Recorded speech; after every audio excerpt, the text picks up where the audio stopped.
আসসালামু আলাইকুম। আজকের বাংলা নিউজে আপনাকে জানাচ্ছি স্বাগত। এখন শুনবেন সংবাদ শিরোনাম। আমাদের সংবাদটি যদি ভালো লাগে লাইক কমেন্ট শেয়ার দিয়ে জানিয়ে দিন আপনার মতামত।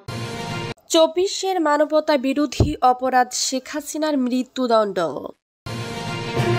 এবারে নির্বাচন দেশ রক্ষার নির্বাচন, ডিসিদের উদ্দেশ্যে প্রধান উপদেষ্টা। আজ বাংলাদেশের মাটিতে ন্যায় বিচার প্রতিষ্ঠার শ্রেষ্ঠ ঘটনা ঘটেছে জানিয়েছেন আইন উপদেষ্টা। ধানমন্ডি 32 ভাঙার বুলডোজার আটকে দিল সেনাবাহিনী। শেখ হাসিনার মৃত্যুদণ্ডের রায়ে সন্তুষ্ট আবু সাইদের পরিবার। হাসিনার মৃত্যুদণ্ড তাৎক্ষণিক প্রতিক্রিয়ায় যা জানালো জামায়াত।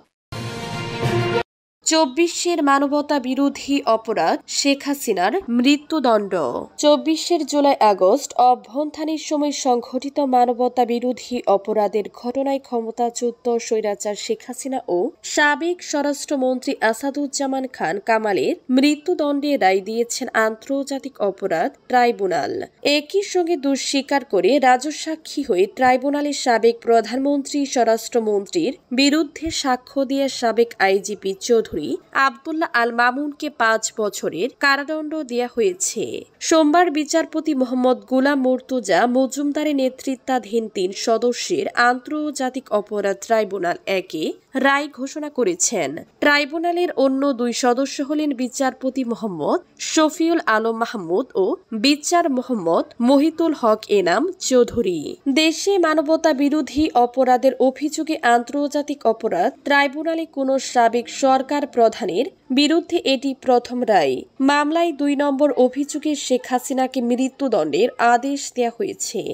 এক নম্বর অভিযোগে তাকে আমৃত্যু কারাদণ্ড দেওয়া হয়েছে।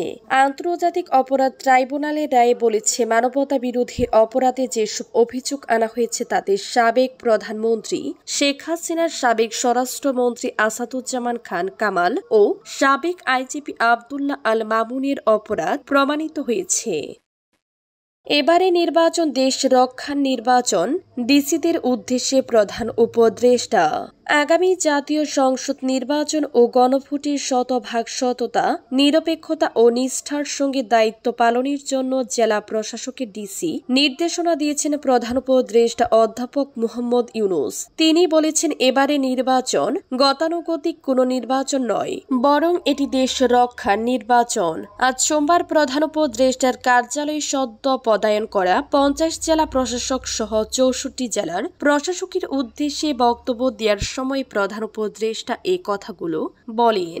আগামী নির্বাচন শুধু 5 বছরের সরকার গঠনের একটি নির্বাচন নয়, বরং গণভোট যুক্ত হওয়ায় এটি আরও তাৎপর্যপূর্ণ নির্বাচন হতে যাচ্ছে বলে উল্লেখ করেন প্রধান উপদেষ্টা। তিনি বলেন, এটি সম্পূর্ণ ভিন্ন ধর্মী একটি নির্বাচন। জাতি বহু প্রহসনে নির্বাচন দেখেছে, সেই স্মৃতি ছাপিয়ে যেতে আমাদের ভূমিকা রাখতে হবে। এটা গণ অভ্যুত্থান পরবর্তী নির্বাচন।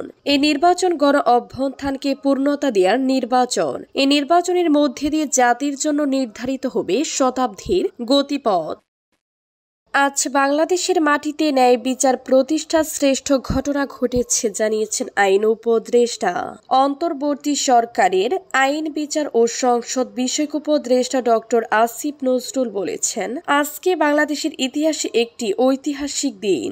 আজকে বাংলাদেশের মাটিতে ন্যায় বিচার প্রতিষ্ঠার শ্রেষ্ঠ ঘটনা ঘটেছে। জুলাই গণ অভ্যুত্থানকালে শত শত মানুষের মৃত্যু, হাজার হাজার মানুষের আহত হওয়ার ঘটনার জন্য যে নৃশংস খুনি দায়ী ছিল, আজ সেই শেখ হাসিনার মৃত্যুদণ্ডের আদেশ হয়েছে। তার প্রধান সহযোগী সাবেক স্বরাষ্ট্রমন্ত্রী আসাদুজ্জামান খান কামালের মৃত্যুদণ্ডের আদেশ হয়েছে।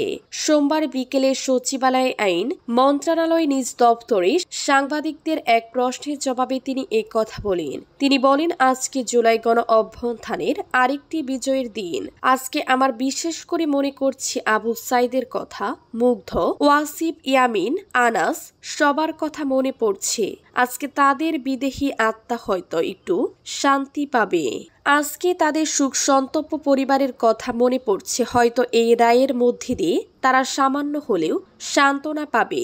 তিনি আরো বলেন, আমি এই রায়ে সন্তুষ্ট কিন্তু বিস্মত না।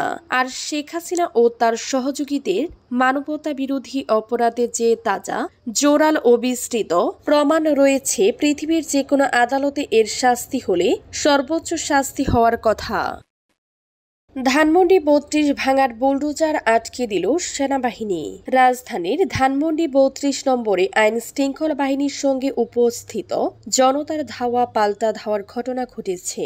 এ সময় পরিস্থিতি নিয়ন্ত্রণে পুলিশ সাউন্ড গ্রেনেড নিক্ষেপ করেছে। এদিকে দুটি বুলডোজার ধানমন্ডি ৩২-এ প্রবেশের চেষ্টা করলে রুখিয়ে দিয়েছে সেনাবাহিনী। তারা বলেছে, দেশের প্রচলিত আইন অনুযায়ী এই ধরনের কাজ করতে দেওয়ার সুযোগ নেই। দুপুর ১২টার দিকে ট্রাকে করে বুলডোজার দুটি নেওয়া হয় ধানমন্ডি ৩২ নম্বরে। এ সময় বুলডোজারের উপর দিয়ে তরুণকে স্লোগান দিতে দেখা যায়। এরপর ধানমন্ডি ৩২ নম্বর ঘিরে সেনাবাহিনী মোতায়েন করা হয়। পরে সেনাবাহিনী ওই তরুণদের বুলডোজার থেকে নামিয়ে দেয়।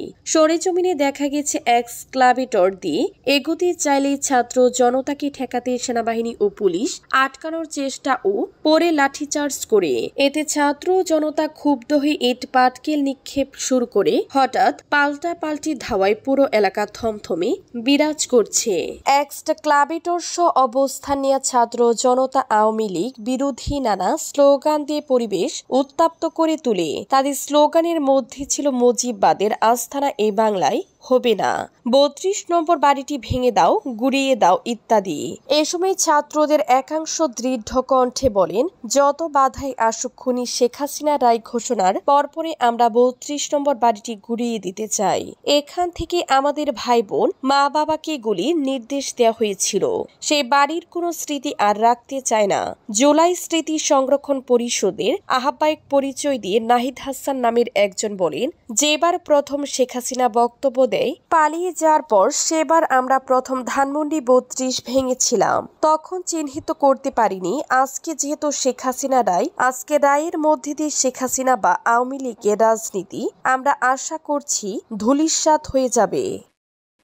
হাসিনার মৃত্যুদণ্ড তাৎক্ষণিক প্রতিক্রিয়ায় যা জানালো জামায়াত। মানবতা বিরোধী অপরাধের মামলায় পলাতক সাবেক প্রধানমন্ত্রী শেখ হাসিনার সাবেক স্বরাষ্ট্রমন্ত্রী আসাদুজ্জামান খান কামাল এবং সাবেক আইজিপি চৌধুরী আবদুল্লাহ আল মামুনের রায়ে সন্তুষ্ট প্রকাশ করেছে বাংলাদেশ জামায়াতে ইসলামী। সোমবার আন্তর্জাতিক অপরাধ ট্রাইব্যুনাল ১-এর রায় ঘোষণার পর তাৎক্ষণিক প্রতিক্রিয়ায় এ বার্তা দিয়েছে জামায়াত। জামায়াতে ইসলামের সেক্রেটারি জেনারেল মিয়া গোলাম পরোয়ার বলেছেন, এ বিচারে প্রশ্ন তোলার সুযোগ নেই, নিরপেক্ষ হয়েছে, আন্তর্জাতিক মানের হয়েছে।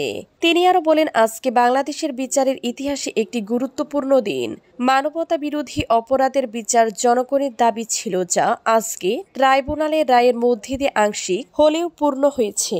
গোলাম পরোয়ার আরো বলেন, কোন একজন সরকারের প্রধানের সর্বোচ্চ সাজা যা দেশের ইতিহাসের প্রথম, এটা স্মরণীয় হয়ে থাকবে। জুলাই গণ অভ্যুত্থানে সংঘটিত মানবতা বিরোধী অপরাধের মামলায় ক্ষমতাচ্যুত সাবেক প্রধানমন্ত্রী শেখ হাসিনার ফাঁসি রায় দিয়েছে আদালত। এ রায় ঘিরে জনমনে আতঙ্ক সৃষ্টি হয়নি বলেও জানিয়েছেন স্বরাষ্ট্র উপদেষ্টা লেফটেন্যান্ট জেনারেল মোহাম্মদ জাহাঙ্গীর আলম চৌধুরী। সোমবার আইন শৃঙ্খলা সংক্রান্ত কোর কমিটির বৈঠক শেষে তিনি সাংবাদিকদের এক প্রশ্নের উত্তরে এ কথা বলেন।